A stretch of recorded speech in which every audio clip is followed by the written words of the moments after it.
hold on to your hats. This could be interesting.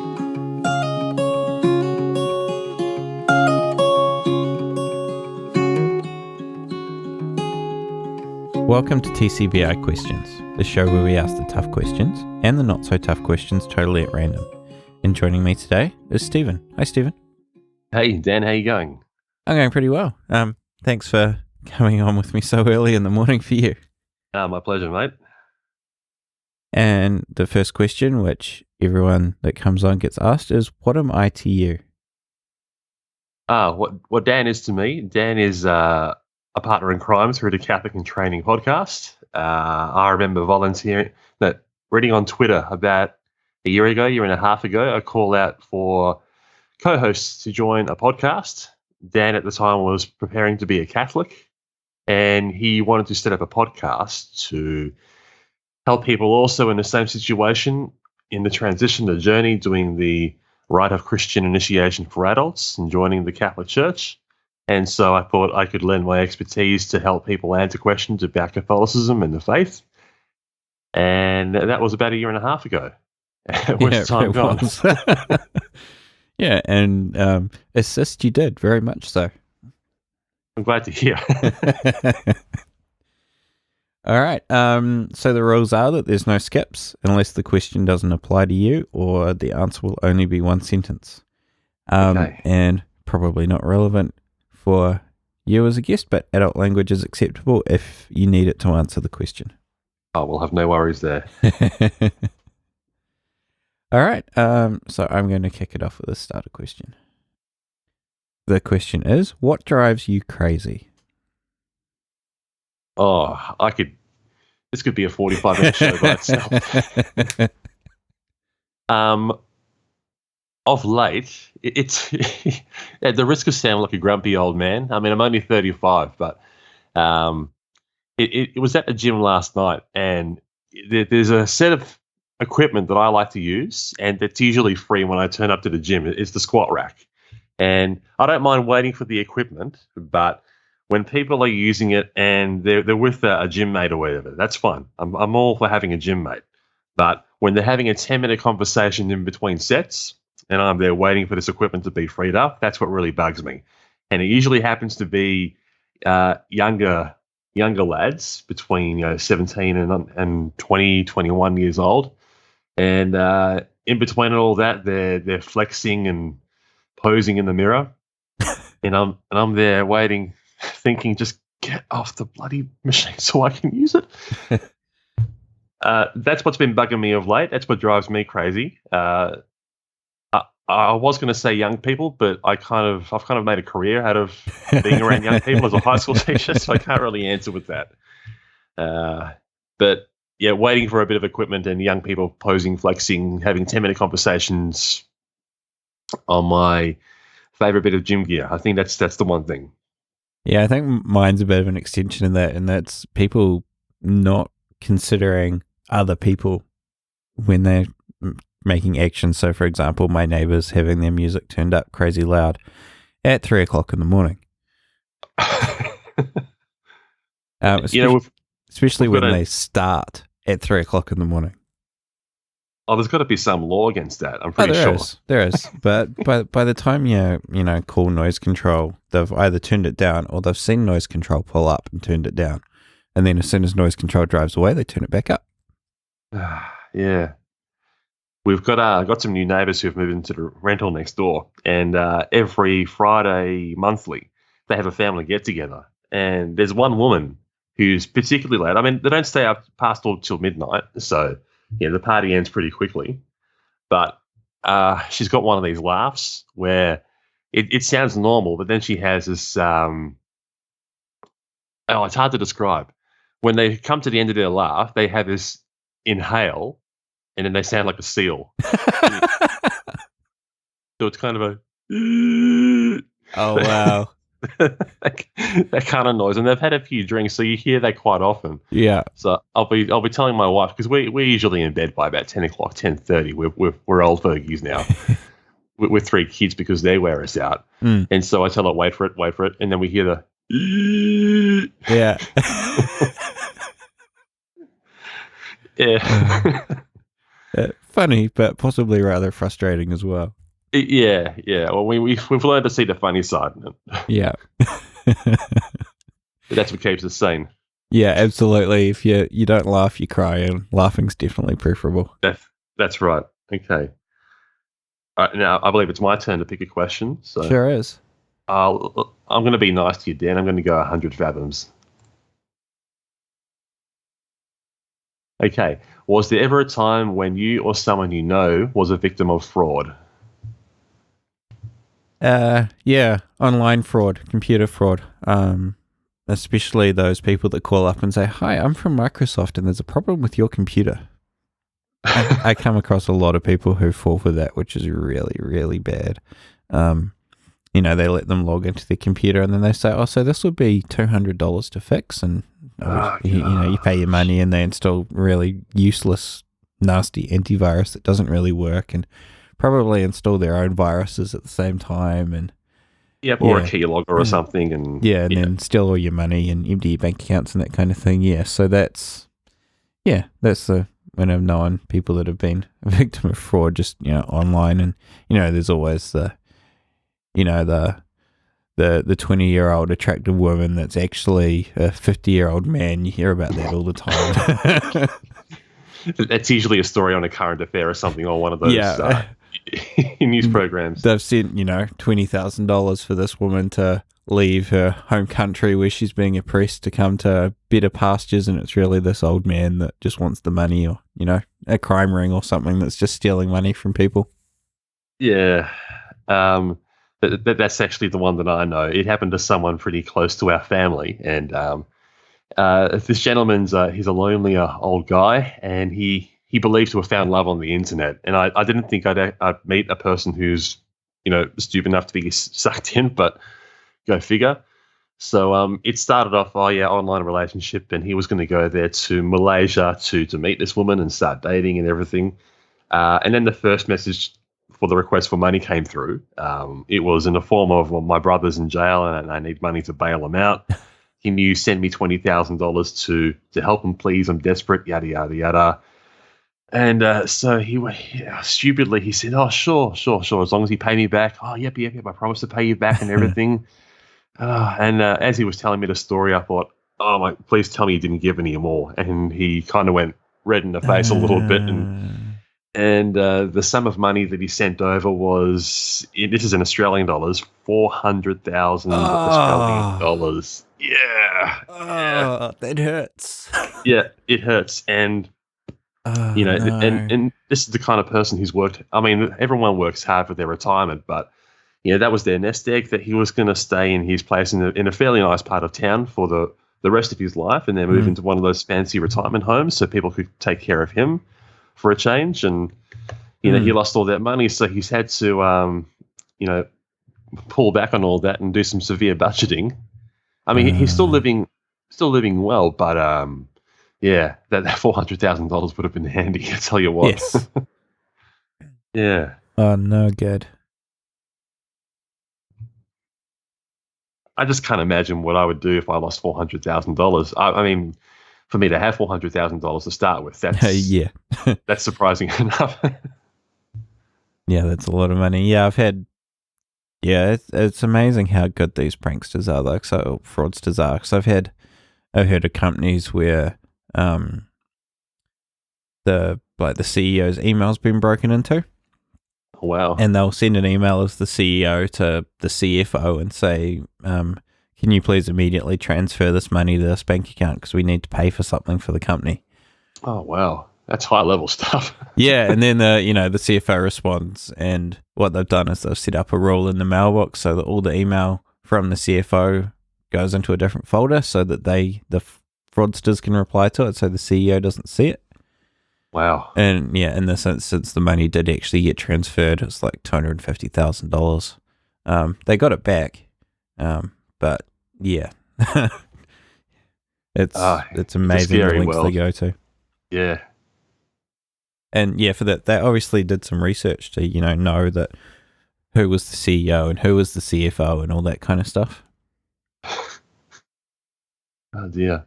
I have to admit, I do enjoy getting the ones from Microsoft The last time that I got, I didn't have a PC, so I was on the MacBook. So I was on my MacBook at the time, and I said, "Oh, them." And they to my Indian friends, I apologize, but they're usually from India or from a call center from there, and they call up saying, "Oh, we've detected a problem with your Windows operating system," and I tell them, "Oh, that's funny. I'm on a Mac at the moment," and they hang up, and Of course they do. yeah. But the best thing you can do with them, if they ever call up again, is just take their time. Just pretend to be an old person who doesn't have much of an idea about computers, and fluff your way about your way through Windows and getting things set up, and just take their time. And do all of this from the toilet by all means, and just pretend you're at the computer. Yeah. So by the time they figure it out, you've taken 25 minutes of their time and potentially saved a few victims from being scammed as well. Yeah, the more time you spend talking to them, the less time they have to talk to people who will actually fall for it. That's right. All right. Let's start moving up the questions, shall we? Okay. What mood are you usually in, and explain why? Oh, wow.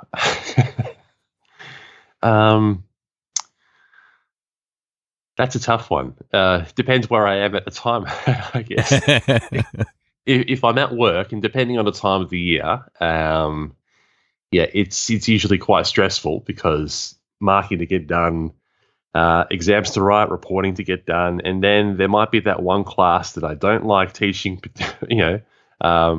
particularly, and it's the walking on eggshells type, high tense, very highly strung kind of mood, depending on those circumstances anyway. But then I'll walk into that particular classroom I don't like, and we might actually end up having a pleasant lesson, and then I can feel my shoulders drop down a little bit, and I can breathe easier. But the mood that I'm in generally, I think I'm a pretty relaxed and chilled kind of guy. Unless there is something to worry about, I'll worry about it at that moment. Unless it is, of course, that class I don't like teaching very well. But I guess pretty easygoing, pretty passive, and I think I'm quite reactionary as an individual. So unless there is actually something there to trouble me or to get me in a bad mood, then I'm actually quite pleasing to deal with. I mean, maybe my wife should be answering this question, not me. Yeah, she may have a different opinion. I guarantee it, but I'm going to save face for myself. Yeah, I'm pretty much the same. I usually go through life being happy-go-lucky, for want of a better term. Things are, if things are good, and most of the time they are, it's just, life carries on, everything's all good. And I think everyone's just affected by, various things they do with it that put them in a bad mood. But having your default mood as being pretty happy and laid back is good, because you can't be happy and laid back all the time. Yeah, I think it's beneficial to be, for lack of a better term, on autopilot. So, all right, unless something comes up, your brain then takes control. Okay, I've got the wheel now. I'm going to take control and say, this is how I should be reacting to certain things. Otherwise, just, take it as it comes. Over to you. All right, let's go deeper. What holds you back? I'm very risk averse. That's what holds me back. Fear of things not working out, and fear of failure. I guess I have, as I seem to be talking about more and more at the moment, my business, and not taking that step to move it from part-time to full-time, and there's the option there for me to increase it and be able to work for myself, but the risk is just so high that I'm not entirely sure if I'll ever actually take that leap or not. I guess it's a scary thought, knowing that all the work that you do, it's your income that you're talking about. And if you fail, then that possibly means missing a mortgage repayment or something significant. And there's a lot of pressure on small business owners in that respect. Up until recently, for me, what was holding me back was the similar a similar feeling of failure. As you know, Dan, I got a new job recently, and I've started at a new school next year, and it's a very prestigious all-boys Catholic college, a little bit further away from me from home. But leading up to that, I was thinking, oh, should I go for it? What if I'm not good enough? And all those doubts were casting into my mind. I'm not good enough. They're probably looking for somebody else. I'm very comfortable where I am at the moment. And then when I was telling somebody else about this, one of my old teaching mentors, she said that, Steve, stop right there. What did you just say? And I said, oh, I'm comfortable here. That's the problem.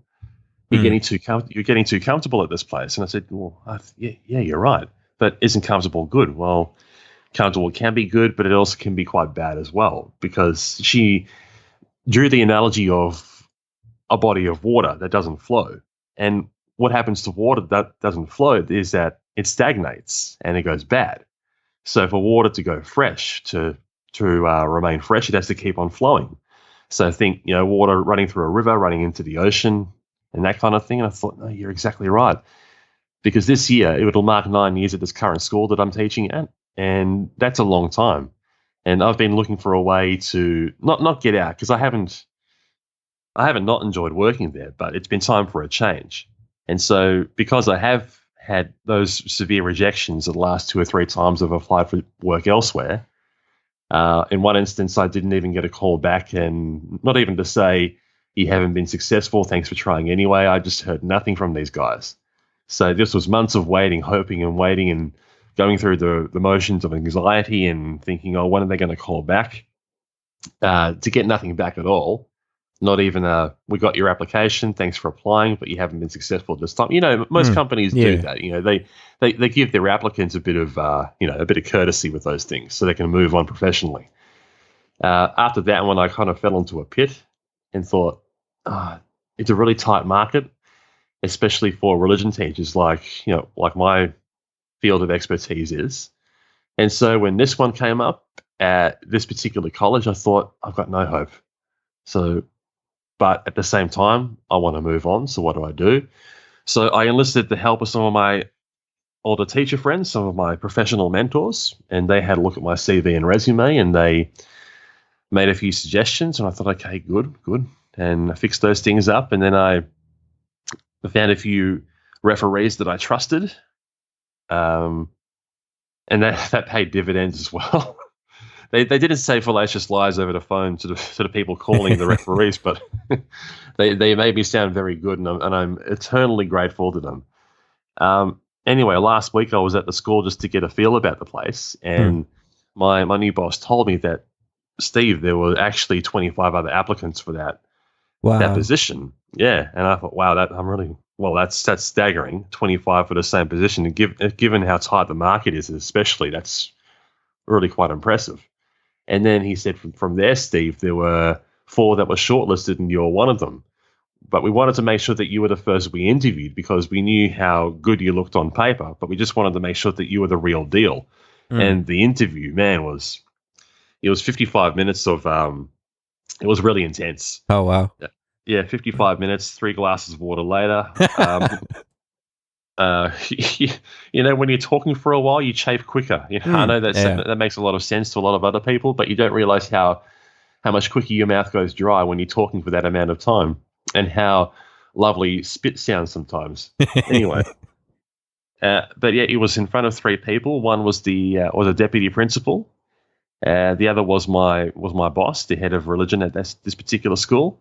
And the other was head of human resources at the college. And I've never heard of a head of human resources at a high school ever in my life. So that was pretty hard. And she asked all the tougher questions. So, very subtly wiping brow from my sweat, I walked out of the interview not thinking it was disastrous, not thinking that I nailed it, but going back to my car, putting my head in the wheel and thinking, oh my God, I'm just mentally tired. Yeah. So I drove home and I told my wife about it. And she said, Steve, you look tired. And she said, "Go have a stiff drink or something." At the end of the interview, they told me this process is going to take a while. It's going to take a couple of weeks for us to get back to you. I thought a couple of weeks. That's going to feel like a year to me, But But to their credit, they got back to me a lot sooner, and I had a feeling they would anyway. And they called me up to say, we'd like to have you in for a second interview. Oh. And I think on the phone, I was saying, oh, great, yep, okay, what day and when? And in my mind, I'm going, oh, this again, come on, just tell me. Just put me out of my misery. So I drove up there early on a Tuesday morning through the traffic was remarkably smooth that day. So I think that was God's way of saying, everything's all right, Steve, I've got this in control. And then I got there early, half an hour early, and I was looking out into the beautiful cricket oval, which was a turf pitch, and then that was overlooking the Canning River, which is a beautiful river that runs through Perth here in Perth, in Perth, WA. And I'm thinking to myself, this would be an absolute dream to work here. Look how beautiful it is. And I knew that to get in there was really tough as well. Anyway, the headmaster walked down and he invited me up to his office. And you know how you walk into a room, I don't know when the last time you had an interview was, Stan, but when you go for a job interview and you're brought in by the boss, there are usually two sets of chairs. There are the guest chairs behind the work desk, which are really uncomfortable. And then there are the chairs at the back of the office, which are really comfortable, and the more chill-out chairs. Yeah. and he didn't tell me where to sit. So I thought, do I be self-denying and sit in the really uncomfortable chairs like we're having a meeting? Or do I go to the back of the room and at the risk of looking like an arrogant prick? Yeah. So I was stuck between a rock and a hard place. Where do I go? So I went to motion to pull out one of the hard chairs, the uncomfortable chairs. He said, no, let's go to the back of the room on the comfortable chairs. Like, right. Thank God. And from there, it was a matter of him getting to know me, and then he stuck his hand out and said, we'd be delighted to have you on board for next year. And I thought, do you mind repeating that, please? And so he offered me the job on the spot right there. And I thought this would not have been possible if I didn't realize that I'm getting too comfortable and this is a bad thing. And it was actually quite poignant because the college is Aquinas College, named after the St. Thomas Aquinas. And I was reading on Facebook, you know how these inspirational quotes come up every so often. One came up from St. Thomas Aquinas, and it said, and I'm paraphrasing here, that a ship is not made to sit in the harbor for its lifetime. Yeah. And that really spoke to me, and it's so true. You build a boat to go out to the ocean and to discover new lands, to get from one place to the other. If you build a boat and keep it in the harbor, it gathers mollusks and it rots and wastes away. And so professionally and personally, I was fearful of that. So in a long way, to answer the question, what was holding me back or what holds me back, it was I guess I kind of like the idea of being comfortable, but I know that professionally that's not a great thing. Yeah, I think the world's trying to tell me that I really need to look into going out on my own more, because every conversation I've had with someone over the past couple of months has always come back to this, that, being comfortable and, having to get out of my comfort zone and, take a risk and all that kind of stuff. So yeah. I think someone's trying to tell me something. Have a prayer about it. Yeah, Have absolutely. a prayer about it. Yeah. Right, so that's me to pick a question. Let's go up to 1,000, shall we? What's the most serious illness or injury you've ever faced? Wow. Nothing terribly serious yet. Touch wood, thankfully. There are a couple of really embarrassing ones, so I'm not going to share those. And I'm reading the guest tips, so anything you don't want the world to hear, I'm not going to share it with you.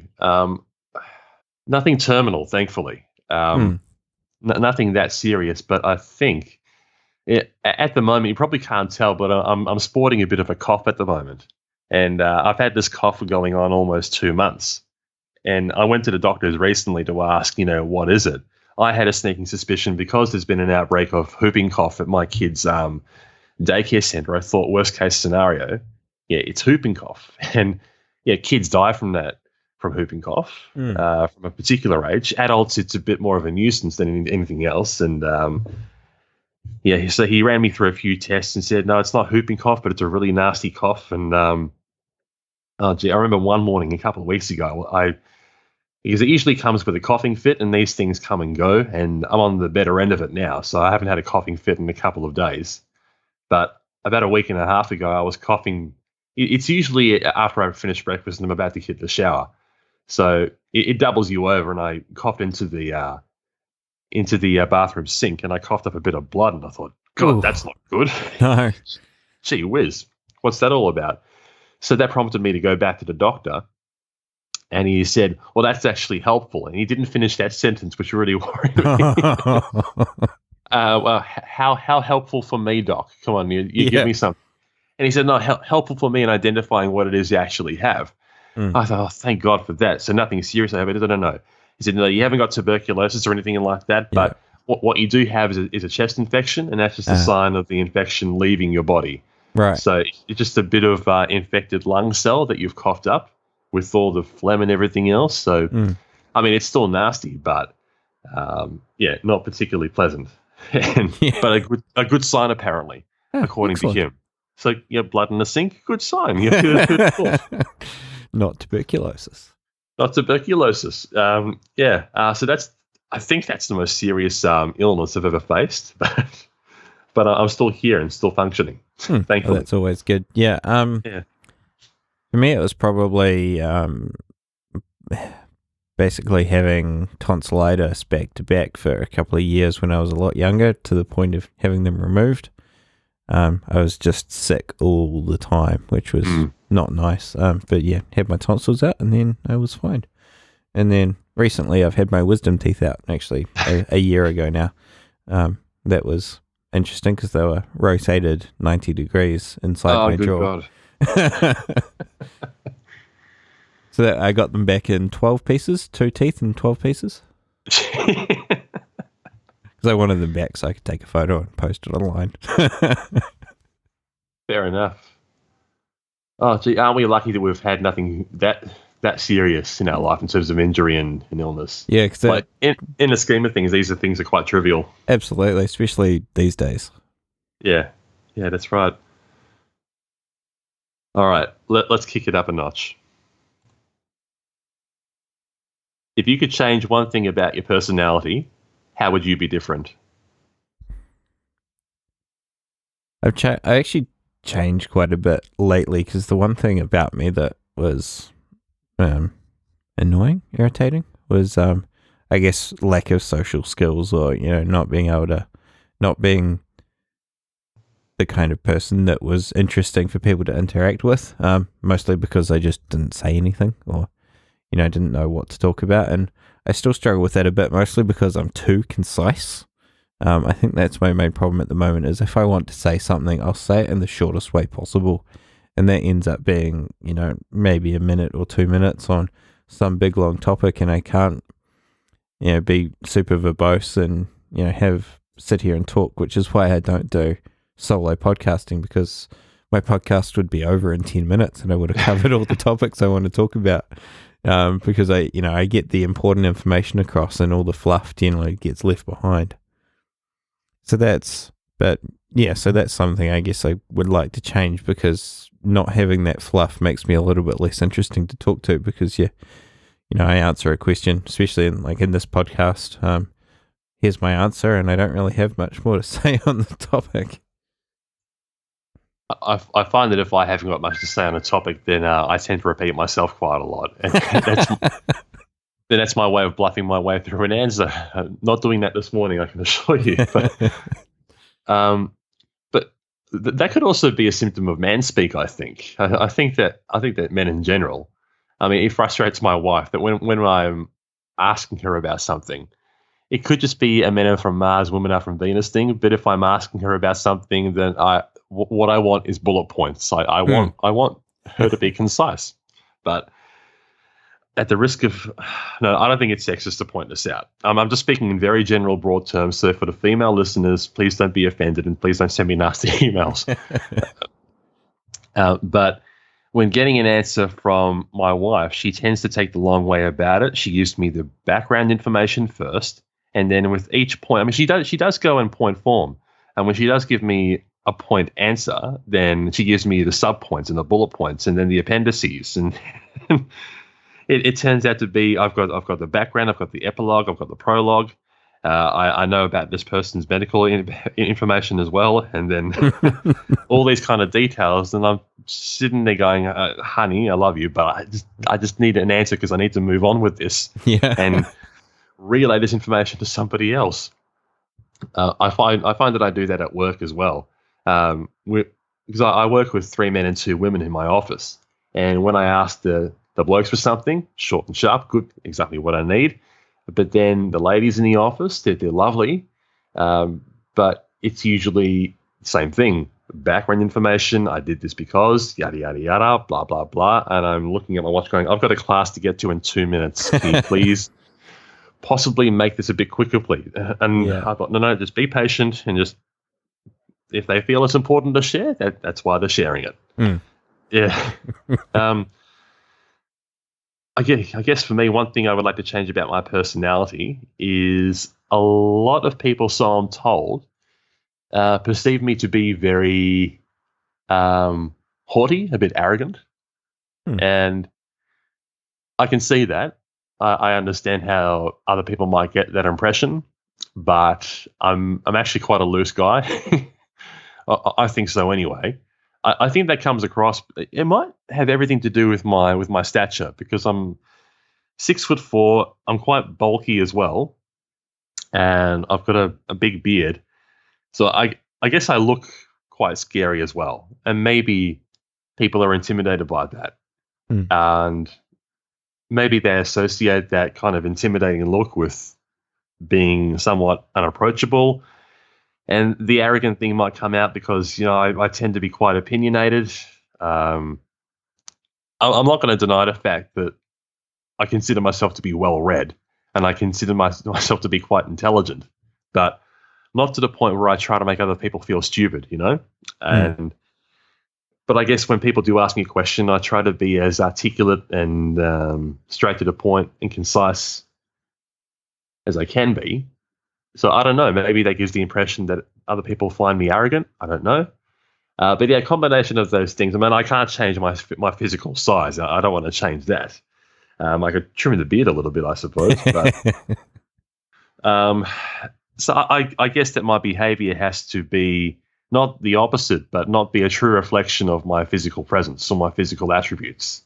So I think if there's something I'd like to change about myself, it's just to be a bit more warmer and approachable, I suppose.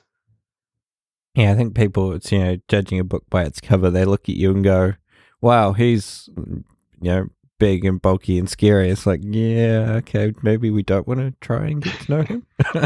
It works great for teaching. Because, because a lot of these kids are smaller than even the bigger ones, the big teddy bears at the end. They strut their stuff around the campus, but when you're in the class with them and they step out of line, I've got a bit of a death stare, I have to admit as well. So I'll look at them and I just try to be like Batman. Well, what would Batman do here? He just stand solemn, silent, and just stare for a while, and until the point where they feel like you're piercing and looking right into their soul, and it lends itself well to teaching, and I guess it'll work pretty well at an all-boys school next year. And you have a daughter, don't you? 2 daughters. 2 girls. But they melt me into butter. Yeah, I'd just wait to see when boys start come calling. Oh, I can't wait. The poor boys. Yep. Talk about a trial by fire. Yeah, absolutely. You're definitely the dad in the corner cleaning your shotgun, to use that cliche. Or just doing a few bicep curls in the corner, Yeah. Fantastic. Yeah. All right. Right. So something for me. Let's drop back down to 100. What's your most cherished romantic moment? Something a little bit mushy this time. Okay.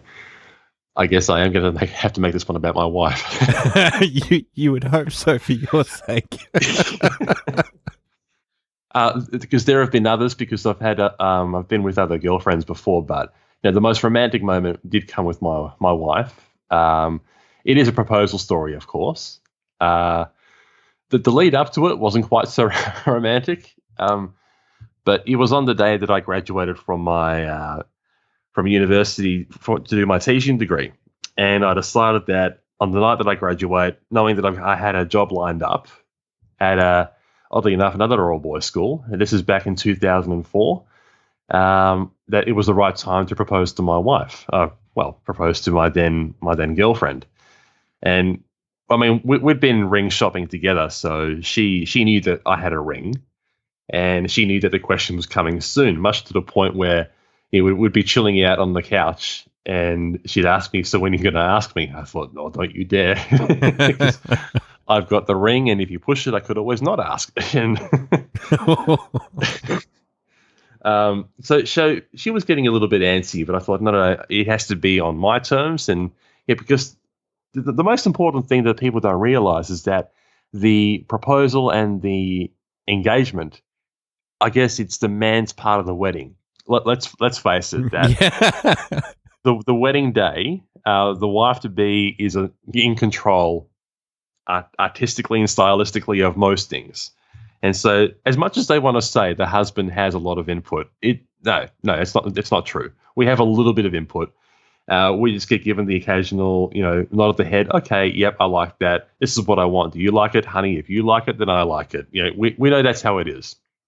So the engagement and the proposal is the man's part of the wedding, a significant part of it, because without that, you get no wedding. So the lead up to it, we had the graduation ceremony, and then we went back home to get changed into more comfortable and all that. And we were going to go after this place called Hillary's Boat Harbour, which is nearby, which is where we had our first date. And the first date was, as first dates tend to go, pretty awkward, and there's shifty eyes and everything, and you're just getting to know this person. We hadn't had dinner yet, so the unromantic part of that evening was having dinner at KFC. And my wife now tells me that as we're sitting down having our bucket of chicken, she noticed the box bulging out from my pocket, so she could see that the ring was there, but she didn't let up. And I thought I was being subtle enough to hide it. I really should have kept it in the car, but I had a dodgy car, and I was petrified about it being broken into and a $3,000 ring being stolen. Yeah, that wouldn't be good. And given that I wasn't working full time, a $3,000 ring I could have pawned and made myself very comfortable that Christmas. I tell you what. And so we made our way to Hillary's Boat Harbour, and we were walking up and down hand in hand, and you couldn't paint a better picture. The moonlight was shining off the ocean water. It was shimmery, it was shiny, it was beautiful, and there was a gentle breeze up and down coming through the marina on the boardwalk, on the jetty. And then we got to one particular spot, which is the spot where we took our coffees in our first date, just near the edge of the marina. And on our first date, we sat there, and that's where we started to get to know each other. So I recognized the spot, and that's the spot where I got down on one knee and asked my wife Shannon to be my bride. And she got all giggly.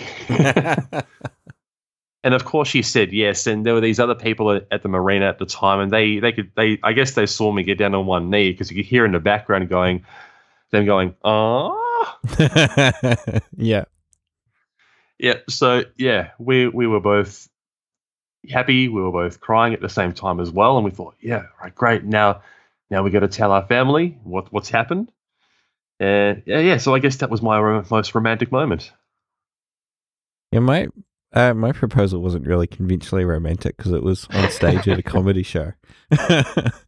And then, media coverage and everything like that. Everyone thought it was very romantic though, but yeah, not in the moment. Not really.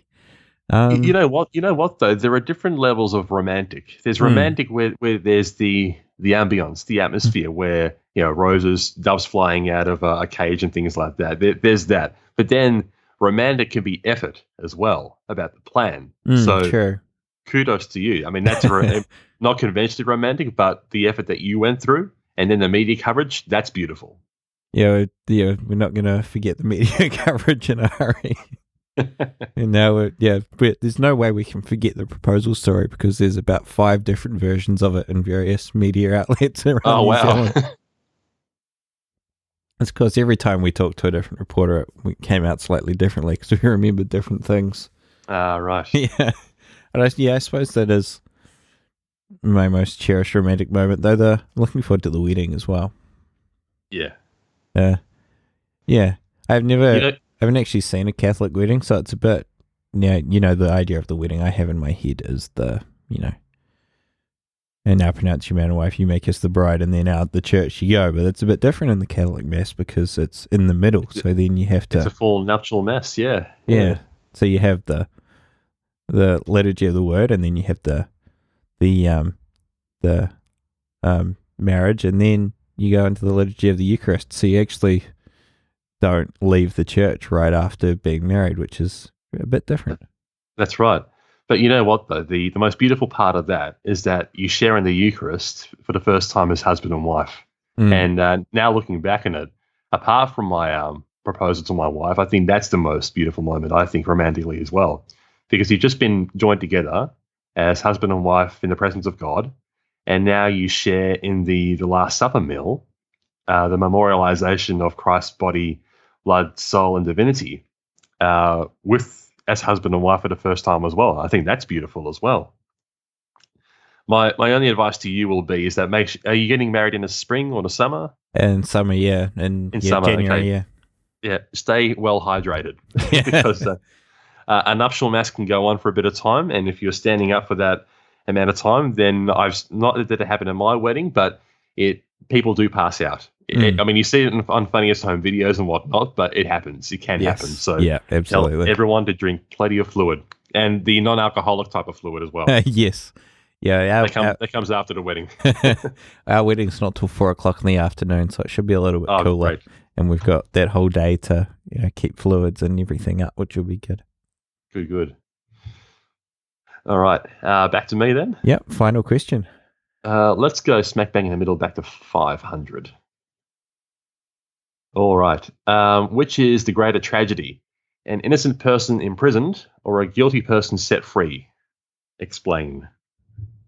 I think an innocent person imprisoned because they're suffering for something that they didn't do rather than a guilty person set free who is not suffering for something that they did do.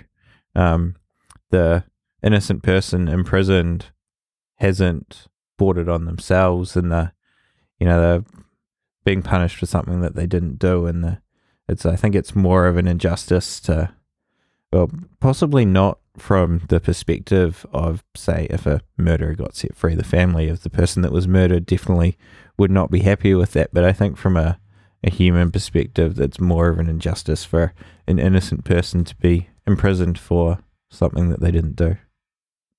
Yeah, I totally agree. They're both tragic in themselves, so it's difficult for me to say which one is the greater tragedy, because I've seen both sides. I recall a story of a man who was in prison, a young man, who at the age of 18, not a friend of mine or relation to me, but he was in prison at the age of 18 and was in jail for 3 years based on a claim of sexual assault, and he was found guilty at the time. He was recently pardoned because new evidence came to light that his accuser had made up the story. Right. So she had committed perjury in court as well, so she's facing punishment for her crimes as well. But he received full pardon after spending 3 years in prison. So going into the age of 18 and coming out at the age of 21, almost 22 years old, and that's the age where you finish high school, you go to university, and you're starting your life. And yeah, you could see the sense of relief in his body when he heard the words, when he walked out of court. So it is tragic that he spent those 3 years basically in there for nothing, knowing that he was innocent, his family knowing that he was innocent, but the rest of the world, I think, or a world to an extent, believing, based on a perception and based on some lies, that he was guilty. And so basically being character assassinated for those 3 years and then receiving a full pardon, the guy's life is going to be different. It's not going to be the same. So yeah, I think the tragedy lies in just rebuilding his life after that. On the flip side, the guilty person set free. An ex-student of mine was in the news recently. His father was killed by a drunk driver in 2007. And that's a tragic story, and we all mourn for him. And the story received huge media coverage at the time, mainly because the guy who was driving the car, who was behind the wheel, was a repeat drink driver and had 4 times prior to killing my ex-student's father, had injured and killed other people as a result of drink driving. And so he was a repeat offender. And he was released from prison earlier this week. He's been banned from driving, but given his track record, he's likely to get behind the wheel again and potentially, cause great harm and be a public risk, basically. Yeah. I understand that's how the justice system works. He's done his time, and for all intents and purposes, that's his punishment. He should have learned his lesson, but you've got to look at the guy's track record. And I think about my ex-student, about how he lost his father how old would he have been at the time? He was 18 when he lost his dad. And he's come a long way since then, this young man. He's got a job in the media himself. He's doing great for himself. But I know that he would, if given the opportunity, he'd trade that all in to have his dad back. Yeah. All because some idiot got behind the wheel while drunk and wasn't driving, but hurtling a weapon at 90, 100 kilometers per hour and killed someone as a result of it. Yeah, it's very much a context thing for the guilty person set free, because there are a lot of people that would be actually rehabilitated, and you go, okay, you've done your time, and the victims and people that know the victims probably still would wish that they would rot in jail forever, but they if the person's made a mistake, they still need to have a life. Yeah. But then you have the people who are just going to go out and do the same thing again, and that's you look at that completely differently. Yeah, of course. All right, that's us. Thanks for joining me, Stephen. Okay, well, that certainly was interesting. Well, I'm glad to hear that. Thanks, Stephen. Yeah, we went to all fathoms there. We did. All good. Very good. Thanks. All right, no worries. Take care of yourself. Cheers. If you'd like to be on the show, you can go to tcbi.nz/guest form and sign up. Anybody is welcome to sign up, and I would love to talk with you. And until next time, to our listeners, add one friend to one episode of this podcast with 2 open minds and see where it leads. Thanks for listening.